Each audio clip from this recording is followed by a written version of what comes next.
দিল্লির সুলতানি যুগের তৃতীয় বংশ তুগলক বংশ।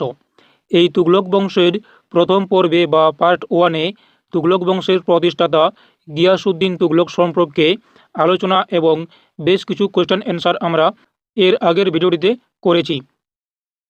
যদি সেই ভিডিওটি না দেখে থাকো তাহলে অবশ্যই সেই ভিডিওটি দেখে নিও। এই ভিডিওটি তুগলক বংশের পার্ট 2। এই ভিডিওটিতে আমরা জানব মোহাম্মদ বিন তুগলক থেকে শুরু করে তুগলক বংশের শেষ সম্রাট নাসিরউদ্দিন পর্যন্ত এবং বেশ কিছু এমসিকিউ প্রশ্ন উত্তর করব। তো এই মোহাম্মদ বিন তুগলক ইনি হচ্ছেন তুগলক বংশের প্রতিষ্ঠাতা গিয়াসউদ্দিন তুগলকের পুত্র। এর প্রকৃত নাম হচ্ছে জুনা খাঁ।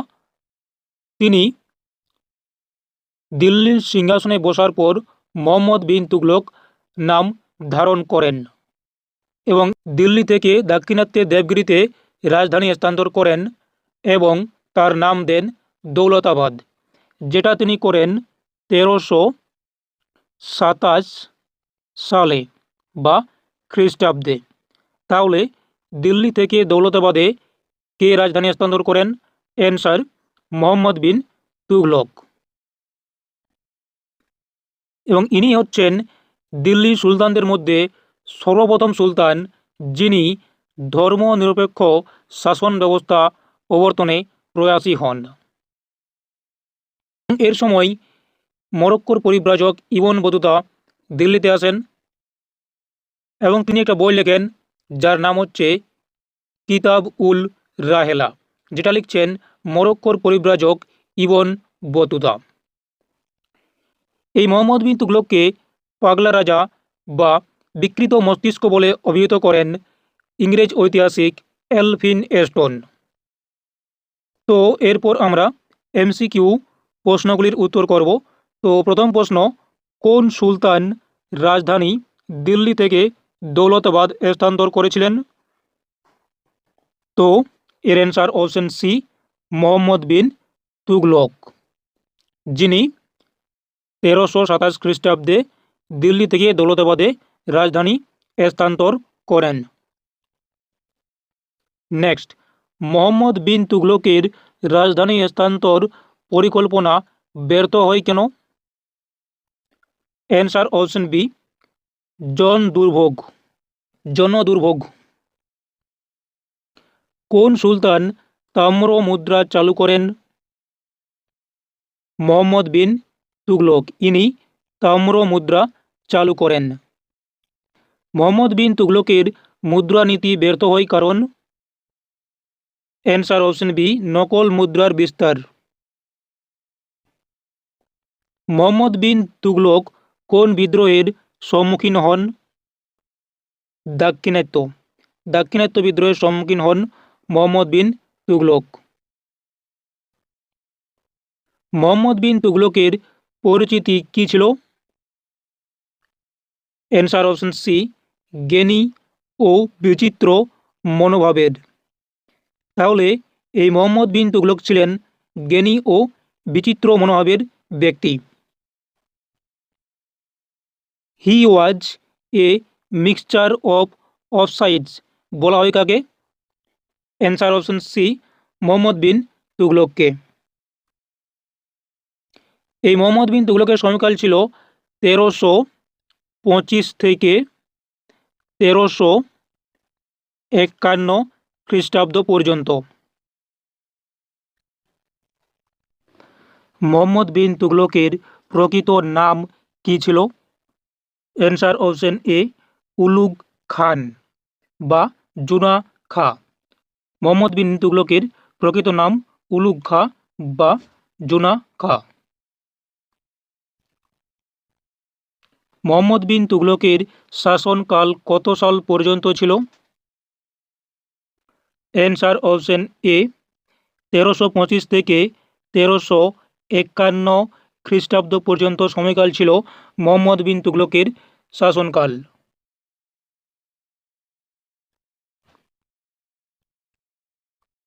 নেক্সট, তিনি কোন শহরকে রাজধানী করেছিলেন? Answer option C, Daulatabad. দৌলতাবাদকে তিনি তার রাজধানী করেছিলেন। তিনি দিল্লি থেকে দাক্ষিণাত্যে দেবগিরিতে রাজধানী স্থানান্তরিত করেন এবং তার নাম দেন দৌলতাবাদ। তিনি এটি করেন 1327 খ্রিস্টাব্দে। মোহাম্মদ বিন তুগলকের রাজধানী স্থানান্তরের উদ্দেশ্য কী ছিল? অ্যান্সার অপশন বি, প্রশাসনিক সুবিধা। প্রশাসনিক সুবিধার জন্য তিনি তার রাজধানী স্থানান্তর করেন। মোহাম্মদ বিন তুগলক কোন ধরনের মুদ্রা চালু করেন? অ্যান্সার অপশন সি, তাম্র মুদ্রা। তার মুদ্রানীতি ব্যর্থ হওয়ার কারণ কি? অ্যান্সার অপশন বি, প্রচুর নকল মুদ্রার জন্য তার মুদ্রানীতি ব্যর্থ হয়। এ মিক্সচার অফ অফসাইডস কার সম্পর্কে বলা হয়? অ্যান্সার অপশন সি, মোহাম্মদ বিন তুগলকের সম্পর্কে। তিনি কোন বিদ্রোহে ব্যস্ত ছিলেন? অ্যান্সার অপশন সি, দাক্ষিণাত্য বিদ্রোহ। মোহাম্মদ বিন তুগলক কোন কারণে কৃষি কর বাড়িয়েছিলেন? অ্যান্সার অপশন বি, নতুন কৃষি প্রকল্পের জন্য তিনি কৃষি কর বাড়িয়েছিলেন। কৃষি প্রকল্প হিসেবে কোন অঞ্চল নির্বাচন করেছিলেন? Answer option B, Doab. কৃষি প্রকল্পের জন্য তিনি দোয়াব অঞ্চল নির্বাচন করেছিলেন। কৃষি প্রকল্প ব্যর্থ হওয়ার প্রধান কারণ কী ছিল? অ্যান্সার অপশন বি, দুর্নীতি ও দুর্যোগ। মোহাম্মদ বিন তুগলকের কৃষি প্রকল্প ব্যর্থ হওয়ার কারণ ছিল দুর্নীতি এবং দুর্যোগ। মোহাম্মদ বিন তুগলকের মৃত্যু কোথায় হয়? Answer option D, Sindh. Ibn Battuta কোন শাসকের সময় ভারত ভ্রমণ করেন? অ্যান্সার অপশন বি, মোহাম্মদ বিন তুগলকের সময় তিনি ভারত ভ্রমণ করেন। তার রচিত গ্রন্থ হচ্ছে কিতাব উল রাহেলা। কিতাব উল রাহেলা গ্রন্থটি রচনা করেন কে? Ibn Battuta. তিনি ছিলেন মরক্কোর পরিব্রাজক। মোহাম্মদ বিন তুগলক কেমন শাসক ছিলেন? অ্যান্সার অপশন সি, বুদ্ধিমান কিন্তু অবাস্তব চিন্তাধারার শাসক ছিলেন তিনি। এই জন্য তাকে পাগলা রাজা বা বিকৃত মস্তিষ্ক বলে অভিহিত করেছিলেন ইংরেজ ঐতিহাসিক Elphinstone.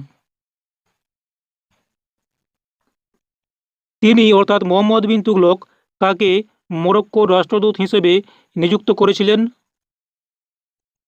Answer option A, Ibn বতুতাকে। এই ছিল মোহাম্মদ বিন তুগলক সম্পর্কে বেশ কিছু এমসিকিউ কোয়েশ্চেন অ্যান্সার। নেক্সট আমরা ফিরোজ শাহ তুগলক সম্পর্কে বেশ কিছু এমসিকিউ প্রশ্নের অ্যান্সার করব। তো এই ফিরোজ শাহ তুগলকের সময়কাল 1351 থেকে 1388 খ্রিস্টাব্দ পর্যন্ত। এই ফিরোজ শাহ তুগলক মোহাম্মদ বিন তুগলকের খুলতাত পুত্র।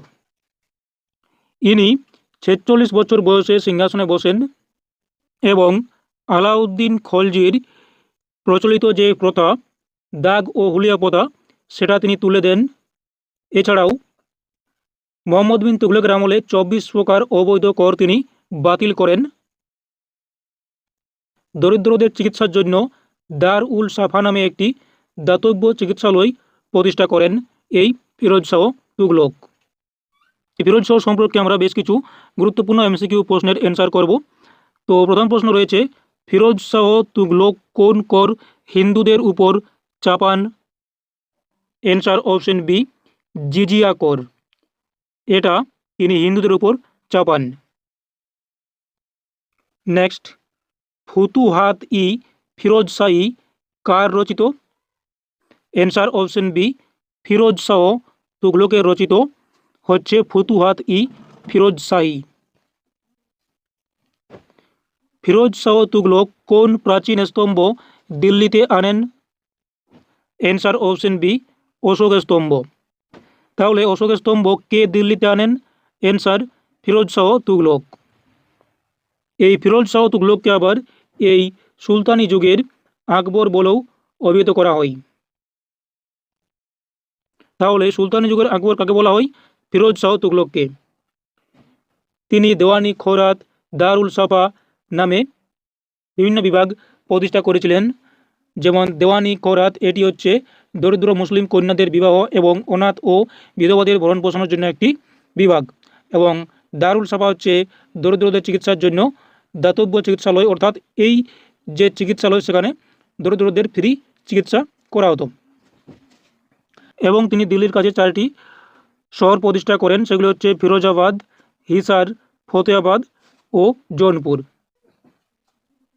এছাড়াও বাংলায় ফিরোজাবাদ ও আজাদপুর শহর দুটি তিনি নির্মাণ করেছিলেন, অর্থাৎ এই ফিরোজ শাহ তুগলক। ফিরোজ শাহ কোন হাসপাতাল নির্মাণ করেন? অ্যান্সার অপশন সি, দারুস শিফা, অর্থাৎ দার উল সাফা। দার উল সাফা যে দাতব্যলয় সেটা তিনি প্রতিষ্ঠা করেন, যেখানে দরিদ্রদের চিকিৎসা করা হতো। ফিরোজ শাহ তুগলক কতটি কূপ নির্মাণ করেন? অ্যান্সার অপশন সি, 845টি তিনি কূপ খনন বা নির্মাণ করেন ফিরোজ শাহ তুগলক কৃষি উন্নতির জন্য। ফিরোজ শাহ তুগলক কোন স্থাপত্য নির্মাণ করেন? Answer option B, Firoz Shah Kotla, এটা তিনি নির্মাণ করেন। তুগলক বংশের শেষ সুলতানকে? Answer option B, Nasiruddin Mahmud. Nasiruddin Mahmud হচ্ছে তুগলক বংশের শেষ সুলতান। তুগলক বংশের পতন ঘটে কাদের হাতে? অ্যান্সার অপশন সি, সৈয়দ বংশের সম্রাটদের হাতে তুগলক বংশের পতন ঘটে। তুগলক বংশ কবে থেকে কবে পর্যন্ত ছিল? অ্যান্সার অপশন বি, 1320 থেকে 1414 খ্রিস্টাব্দ পর্যন্ত তুগলক বংশ দিল্লির সালতানাতে ছিলেন, অর্থাৎ শাসনকাল ছিল 1320 থেকে 1414 খ্রিস্টাব্দ পর্যন্ত। ফিরোজ শাহ তুগলক কার পর দিল্লির সুলতান হন? অ্যান্সার অপশন বি, মোহাম্মদ বিন তুগলকের পর তিনি দিল্লির সুলতান হন 1351 খ্রিস্টাব্দে। ফিরোজ শাহ তুগলক কাকে নিজের উত্তরসূরি ঘোষণা করেন? অ্যান্সার অপশন ডি, তার পুত্র ফতাহ খানকে। ফিরোজ শাহ কত বছর রাজত্ব করেন? অ্যান্সার অপশন সি, 37 বছর। তিনি কোন প্রশাসনিক সংস্কার করেন? অ্যান্সার অপশন সি, জিজিয়া কর আরোপ। ফিরোজ শাহ কোন ধর্মীয় গোষ্ঠীর উপর বেশি কর আরোপ করেন? অ্যান্সার হিন্দু। হিন্দু ধর্মীয় গোষ্ঠীদের উপর তিনি বেশি কর আরোপ করেন। ফিরোজ শাহ কাকে শ্রেষ্ঠ ঐতিহাসিক বলেছেন? Answer option D, Mulla Abdul হককে তিনি শ্রেষ্ঠ ঐতিহাসিক বলেছেন।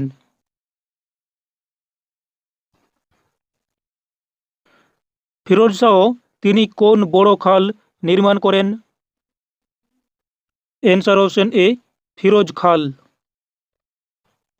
ফিরোজ শাহ কোন পুরাতন স্তম্ভ দিল্লিতে স্থানান্তর করেন?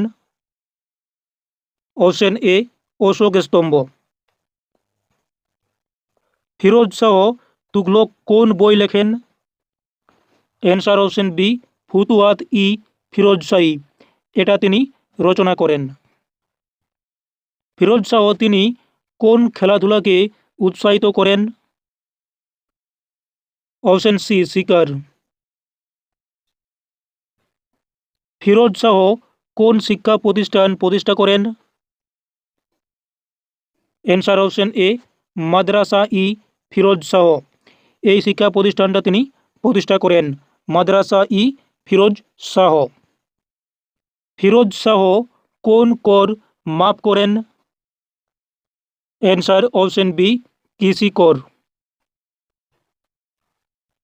ফিরোজ শাহ কোন বিখ্যাত স্থাপত্য নির্মাণ করেন? ফিরোজ শাহ কোটালা এই স্থাপত্যটি তিনি নির্মাণ করেন।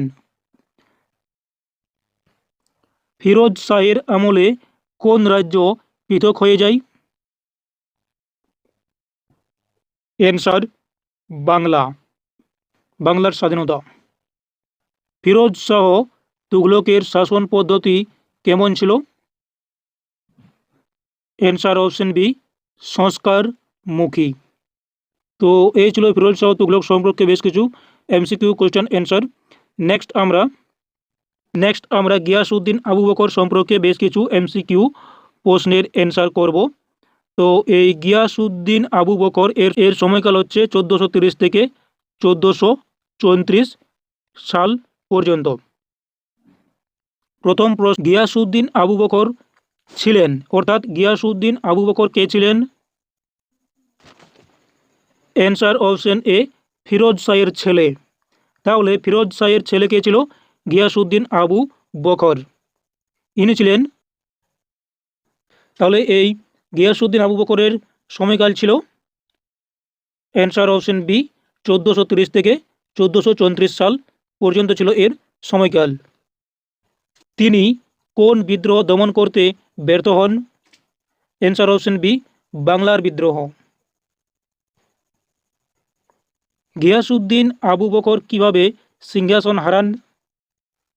গুপ্ত হত্যায়, অর্থাৎ তাকে গুপ্ত হত্যা করা হয়। তার শাসনামলে কোন গুরুত্বপূর্ণ পরিবর্তন ঘটে? অ্যান্সার অপশন সি তুগলক বংশের দুর্বলতা। গিয়াসউদ্দিন আবু বকর তিনি কার মাধ্যমে ক্ষমতাচ্যুত হন? অ্যান্সার অপশন বি মোহাম্মদ খান। এই আবু বকর কতদিন সিংহাসনে ছিলেন? অ্যান্সার অপশন সি 4 বছর।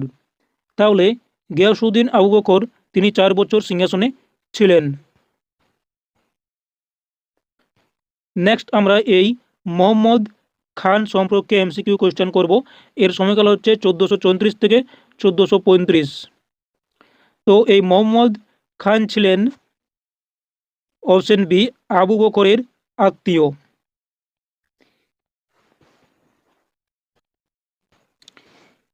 এই মোহাম্মদ খান তার শাসনকাল কতদিন ছিল? অ্যান্সার অপশন ডি 1 বছর। মোহাম্মদ খান ক্ষমতা দখল করেন ষড়যন্ত্রের মাধ্যমে, অর্থাৎ তাকে গুপ্ত হত্যায় হত্যা করে এবং তিনি ক্ষমতা দখল করেন। এই মোহাম্মদ খান তিনি কিভাবে মৃত্যুবরণ করেন? অ্যান্সার অপশন এ যুদ্ধক্ষেত্রে, অর্থাৎ এই মোহাম্মদ খানের মৃত্যু হয় যুদ্ধক্ষেত্রে। মোহাম্মদ খান তার মৃত্যুর পর কে সিংহাসনে বসেন? Answer option B Nasiruddin Mahmud. Next আমরা এই নাসিরউদ্দিন মাহমুদ সম্পর্কে এমসিকিউ কোয়েশ্চেন অ্যান্সার করব।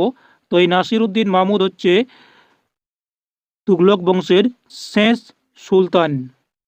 এর সময়কাল 1435 থেকে 1445। প্রথম প্রশ্ন, এই নাসিরউদ্দিন মাহমুদ ছিলেন, অর্থাৎ এই নাসিরউদ্দিন মাহমুদ কে ছিলেন? তো এর অ্যান্সার অপশন সি ফিরোজ শাহের নাতি। ফিরোজ শাহের নাতি ছিলেন এই নাসিরউদ্দিন মাহমুদ।